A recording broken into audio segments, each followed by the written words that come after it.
Assalamualaikum viewers, this is Umair Khan in front of you from BN English Center once again today with a new topic, and our topic today is a structure and a verb to be.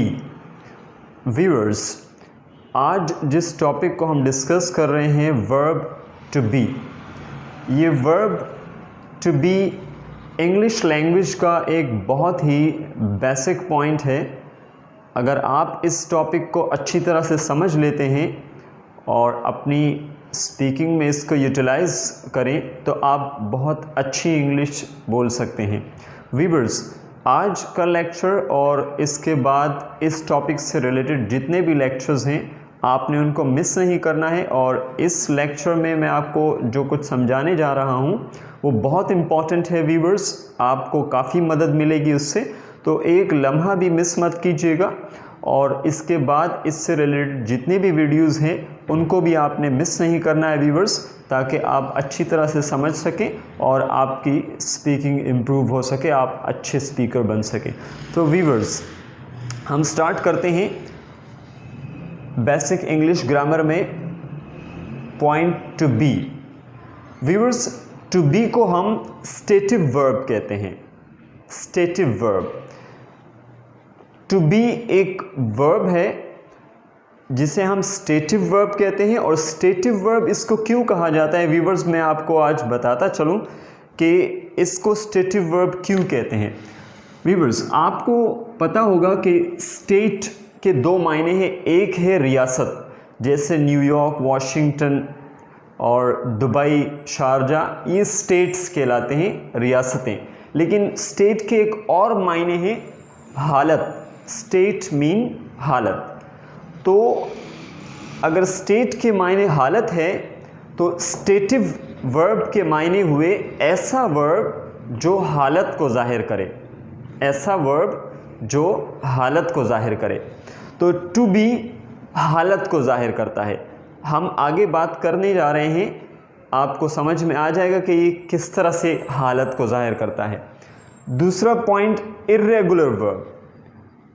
To be एक irregular verb है, क्योंकि verb की दो categories, एक regular verbs और एक irregular verbs. तो ये वन ऑफ इर्रेगुलर वर्ब है, ये उन वर्ब्स में से हैं जिन्हें हम इर्रेगुलर कहते हैं। वीवर्स, हम बात करते हैं इसकी डेफिनेशन की, लेकिन उससे पहले मैं आपको बताता चलूँ कि हम आज टू बी को एज अ मेन वर्ब इस्तेमाल करेंगे, क्योंकि बी जो है ये हेल्पिंग वर्ब के तौर पे भी इस्तेमाल होता है कुछ जगहों पर, लेकिन आज हम जो डिस्कस कर रहे हैं as a main verb use करना सीखेंगे। Definition, this verb to be is used in English language to show any state of something or someone. किसी भी चीज़ या किसी भी शख्स की हालत को जाहिर करने के लिए हम स्ट्रक्चर टू बी का इस्तेमाल करते हैं। Viewers, these states can be as following. और वो कौन कौन से हालात होते हैं, कौन कौन से स्टेट्स हो सकते हैं, वो नीचे वन बाय वन हम डिस्कस करने जा रहे हैं। वीवर्स, मज़ीद आपको ये पॉइंट समझ में आ जाएगा। Viewers, the first one, position. किसी भी शख्स की पोजीशन को ज़ाहिर करने के लिए या किसी भी चीज़ की पोजीशन को, for example, he is standing, वो खड़ा है, ये उसकी पोजीशन है। He is sitting, he is lying, तो पोजीशन चेंज हो रही, हालत बदल रही है। यहाँ पर इस जो है इस बी की चेंज्ड फॉर्म है। हमने इसे इर्रेगुलर वर्ब कहा था। क्यों? क्योंकि टू बी वर्ब जो है ये अपनी फॉर्म्स को चेंज करता रहता है according to the situation, according to the need. उसकी बात हम आगे चलकर करेंगे नेक्स्ट वीडियो में कि इसकी मुख्तलिफ फॉर्म्स क्या हैं और किस तरह से ये सिचुएशन के मुताबिक अपनी फॉर्म चेंज करता है। तो टू बी की एक शक्ल है इज़। ही इज़ स्टैंडिंग, ये तो शख्स की बात होगी। किसी चीज़ की बात करते हैं, for example, marker is on the table.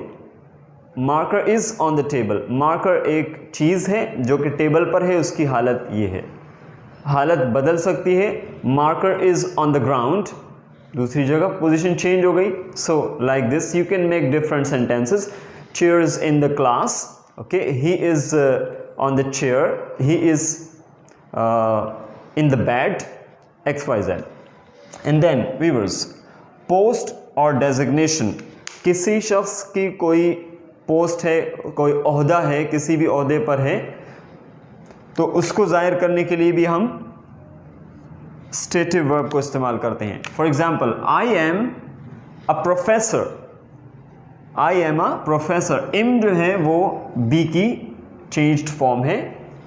And then I am a doctor, he is an engineer, she is a nurse, they are drivers, we are coordinators, she is a receptionist, you are a student or you are a teacher. So different profession, post or designation. Like he is an inspector, he is a chief executive, he is a manager, XYZ. Location, we are in a bank, हम bank में है. Are be की changed form है, different forms of B में से है एक, is, M, are. यहां हम बात कर चुके हैं, आर की बात करते हैं. We are in a bank, हम बैंक में हैं. They are in the class, she is at her home, they are in the street, you are at the top, he is on the ground, XYZ. You can make different sentences. Location, bank.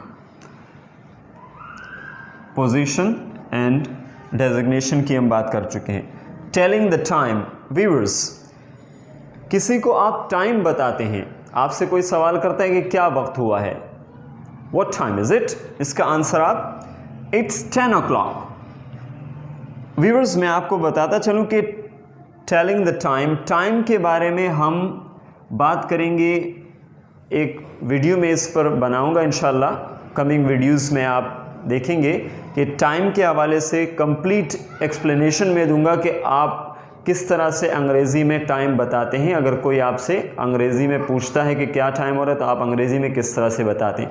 ये तो बहुत simple है, it's 10 o'clock, it's 2 o'clock, it's 9 o'clock, like this. लेकिन अगर आपसे कोई पूछता है कि या टाइम क्या हो रहा है और आप जवाब देते हैं 1:45 हो रहे हैं, 1:30 बज रहे हैं या 1:15 हो रहा है, तो इस तरह से आप आंसर्स इनके कैसे देंगे वो हम इंशाल्लाह नेक्स्ट किसी वीडियो में डिस्कस करेंगे. Telling the time, it's 10 o'clock. यहाँ हम बात कर रहे हैं टू बी की, इसलिए यहाँ पर मैं क्लियर कर देता हूँ. टाइम बताते हुए भी हम to be, it's 10 o'clock. Short form है, इसको फुल फॉर्म में अगर आप लेना चाहें तो हम इज़ फुल कर देते हैं. शॉर्ट फॉर्म में इस तरह से होगा, इट्स 10 o'clock. फुल फॉर्म में इट इज़ 10 o'clock. तो इज़ जो है वो हम पहले भी बात कर चुके हैं, बी की कन्वर्टेड फॉर्म है, डिफरेंट फॉर्म. रिलेशन, रिश्ता अगर जाहिर करते हैं आपका किसी से, कोई भी, हम डिफरेंट रिलेशंस होते हैं हमारे. दे आर माई फ्रेंड्स, वो मेरे दोस्त हैं. आर बी की चेंज फॉर्म है. They are my friends, she is my sister, he is my father, she is my mother, they are my colleagues, he is my elder brother, he is my teacher, she is my student, XYZ. These all are relations. So we can express our relations by using the to be form, different forms of to be. Age. आपसे कोई पूछता है क्या उम्र है आपकी, what's your age? Then answer can be like this. I am 25 years old.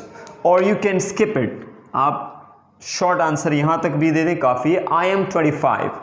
I am 25 years old or I am 25, both are okay. इसमें stative verb यहाँ मौजूद है, am.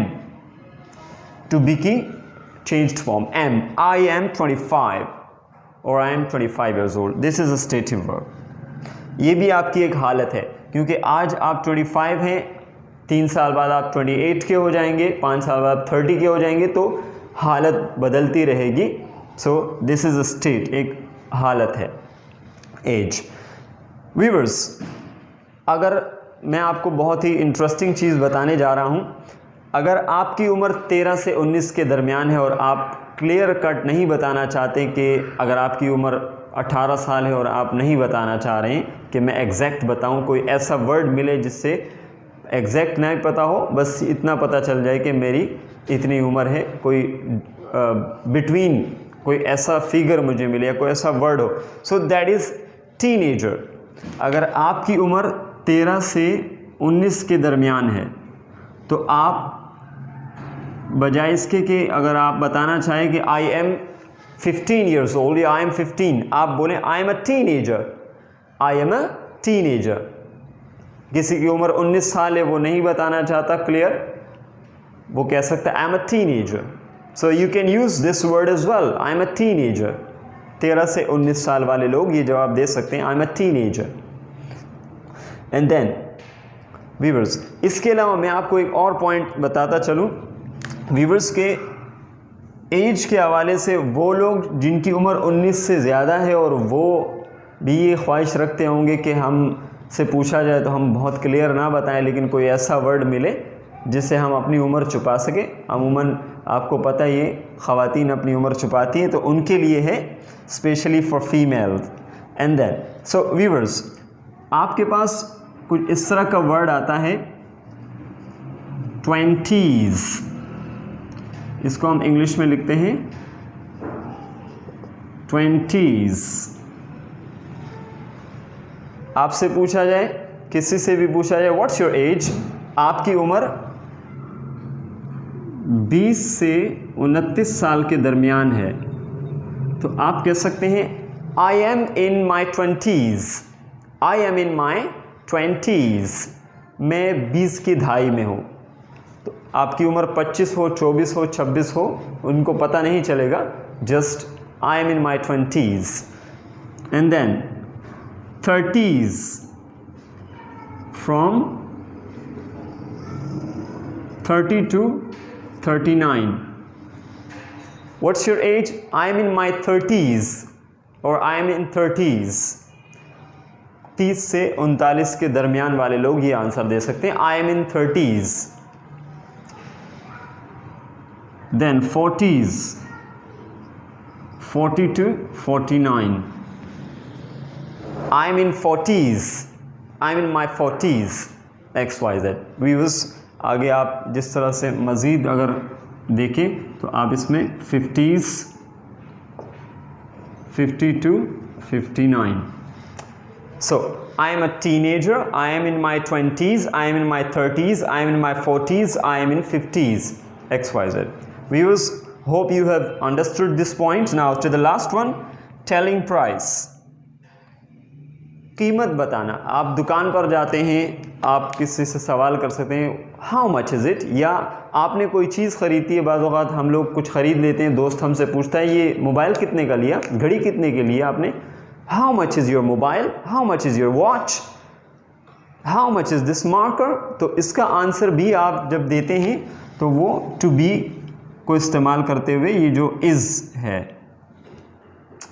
शॉर्ट फॉर्म में इट्स आंसर देंगे। आपसे पूछेगा हाउ मच इज़ इट, आप देंगे it's 50 rupees, it is 50 rupees और it's 50 rupees. How much is your mobile, how much is your mobile, the answer comes it's 10,000 rupees. How much is your watch, it's 1,500 rupees और it's 2,000 rupees. XYZ, different answers you can give there according to the situation. Now viewers, आज हमने to be को basic चीज़ें to be की discuss की हैं। उम्मीद है आपको समझ में आ गया होगा और आपने आज के लेक्चर से काफ़ी कुछ सीखा होगा। लेकिन मैं आपसे कहूँगा कि वीडियो को एक बार नहीं बल्कि कई बार देखें, ताकि आपको वो चीज़ें जो यहाँ रिटन नहीं थी लेकिन मैंने ओरली डिस्कस की, ताकि आपको वो समझ में आ सके और आप अच्छी तरह से समझ सकें।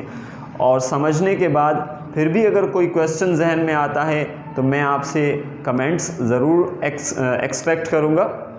कमेंट्स ज़रूर कीजिएगा। आप क्वेश्चंस भी उसमें कर सकते हैं, कुछ भी पूछ सकते हैं, हम उनको क्लियर करेंगे इंशाल्लाह। और इस टॉपिक से रिलेटेड इसके बाद जितनी भी वीडियोस आने वाली हैं, लेक्चर बाय लेक्चर में वीडियोस देता रहूँगा, उनको आपने मिस नहीं करना है, उनको ज़रूर देखना है। सो सी यू इंशाल्लाह next time with the same topic but something new for you people. Till then, take good care of yourself. Remember me in your prayers. Allah Hafiz.